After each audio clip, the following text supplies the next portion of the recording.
Hey, I'm Dave Watkins, Watkins Films, and today we're going to talk about a new 4K release. But first, I want you to go ahead and like this video if you haven't done so already.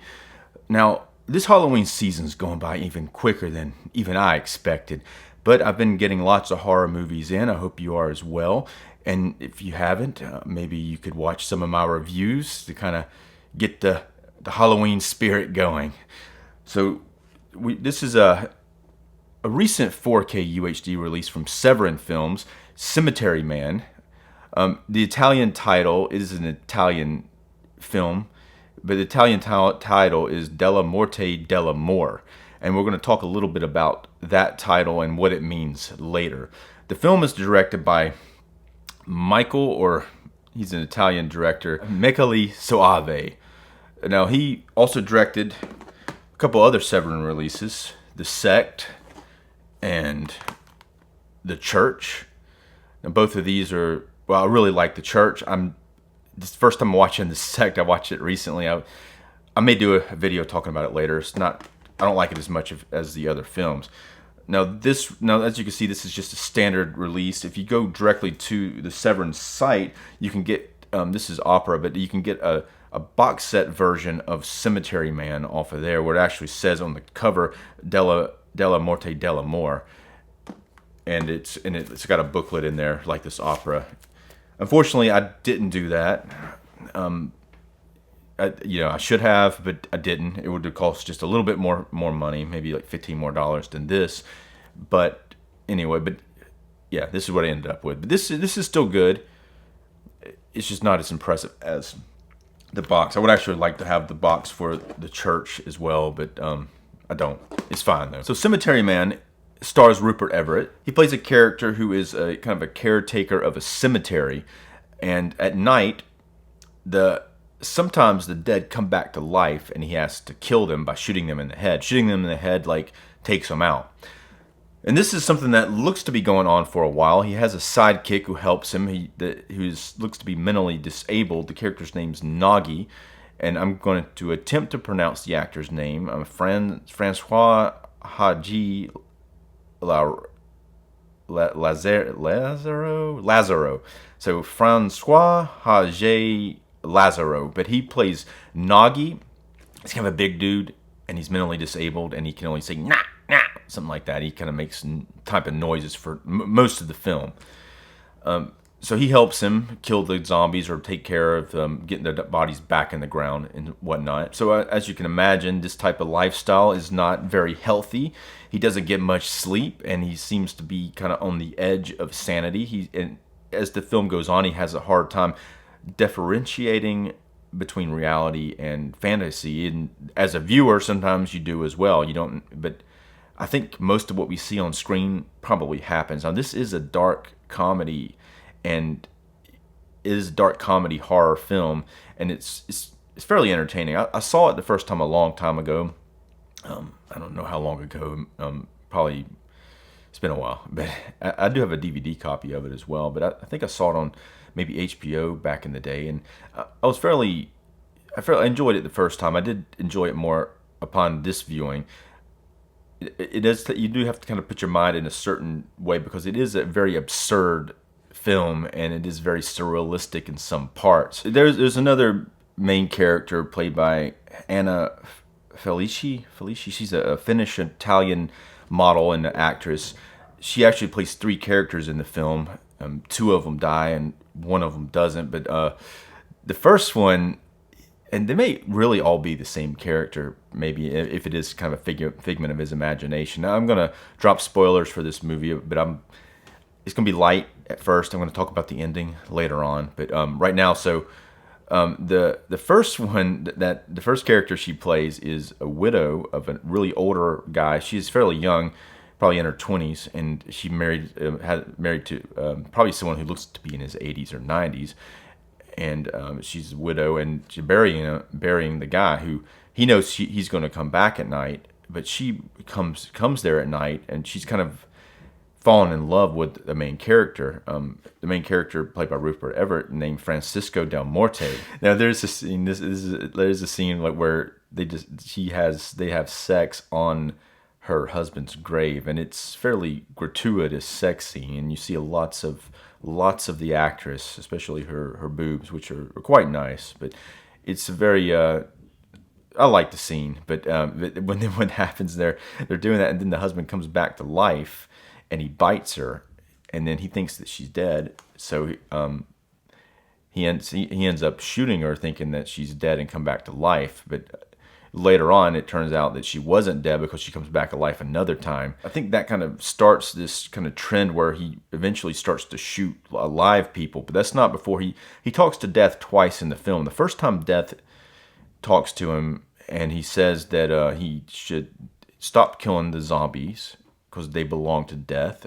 For some reason, Death wants them to get out, and he should start shooting live people instead. It would even prevent them ever from becoming zombies if they don't have a brain. But he kind of starts shooting some people. Sometimes he's dreaming, and then he wakes up, and it's reported that people he killed in his dream have been killed.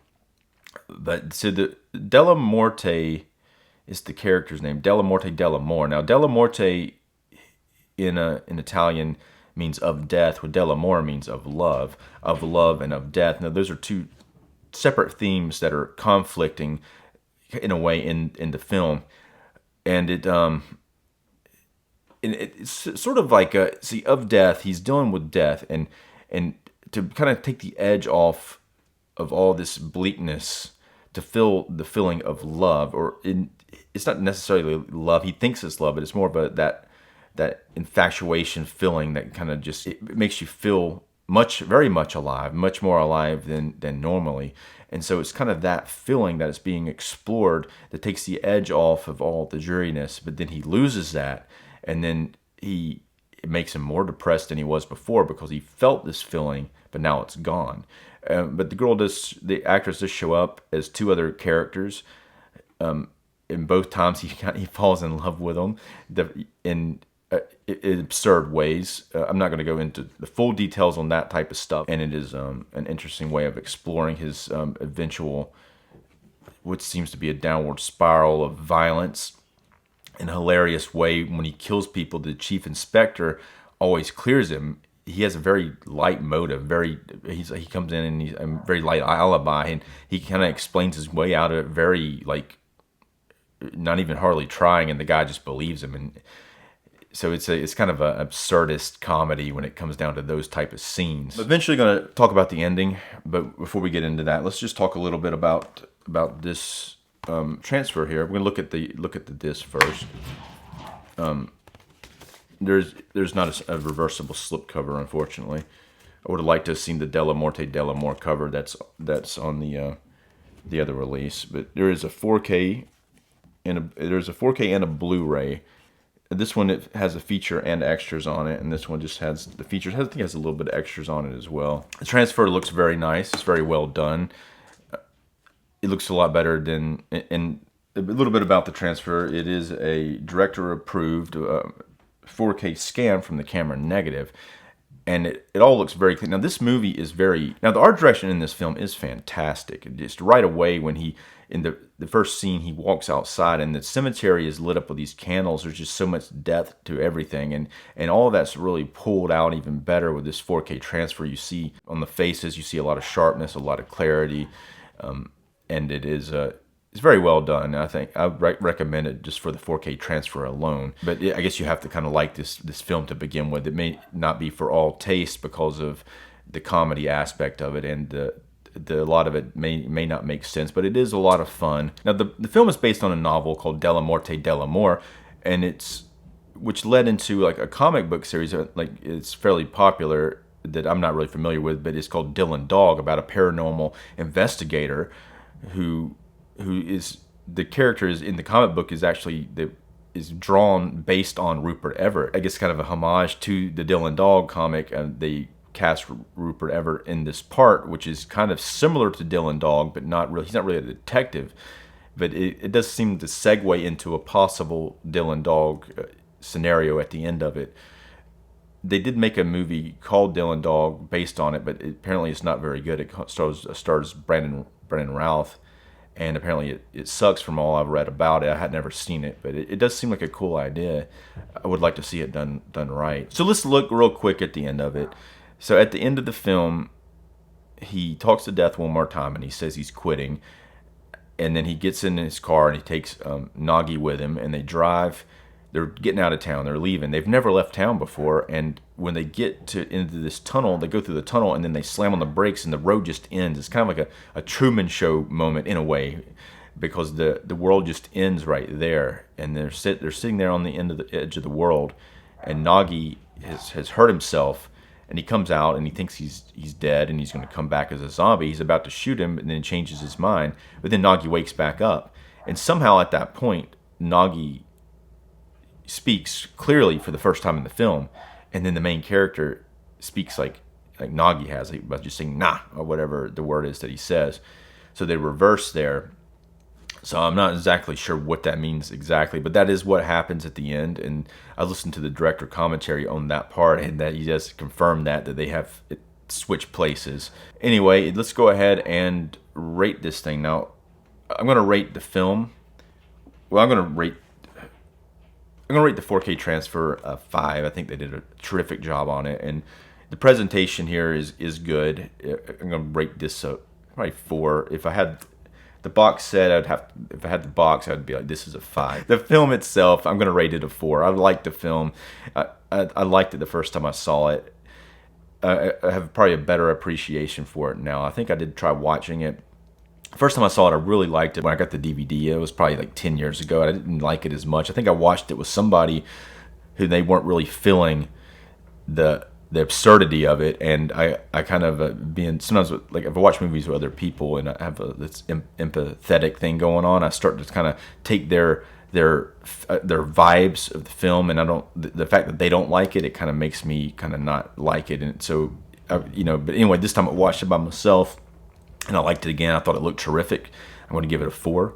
Let me know what you think of it. If you've seen it before, if you haven't seen it, I recommend checking it out, and if you don't like it, you don't like it. That's what it is. Anyway, but I'm Dave Watkins. If you haven't done so already, if you'd like this video and subscribe to my channel, thanks for watching.